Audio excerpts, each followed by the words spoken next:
We worry about so many things: debt, safety, time, money, our children, our health.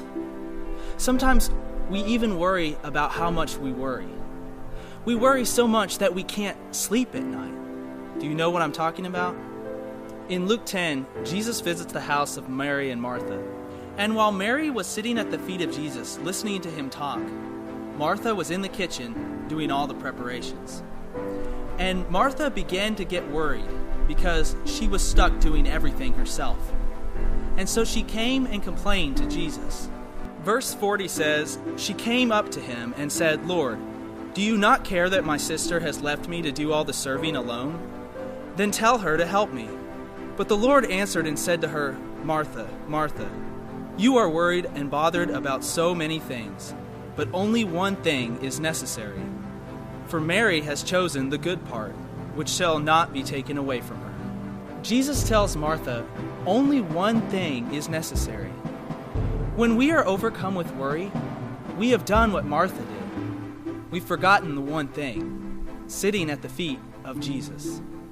But we so often put our trust in other things that when they don't work out the way we want them to, we start to worry. And we become afraid because we're so focused on our own agenda. And when something gets off track, we can't handle it because we've lost control. But the real problem is not that we've lost control, but that we have forgotten that we were never meant to be in control in the first place. In John 14:1, Jesus says, "Do not let your heart be troubled. Believe in God. Believe also in me."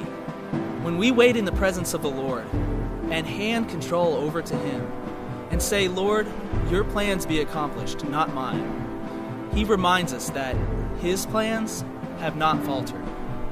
When you put your trust in God, He will take care of you when you can't take care of yourself. Psalms 127, 2b says, "For He gives to His beloved, even in his sleep." That means if you're trusting in God, when you're asleep, He's up working to make sure you're well taken care of. One time I was praying and seeking God about an important decision because I felt like He was leading me to start working for myself, doing contract work. And I was praying and saying, "God, I don't feel like I'm going to be able to provide for my family. I don't feel like I'm going to be able to do this." But in my spirit, I knew that God was telling me, "Don't worry, I've got it."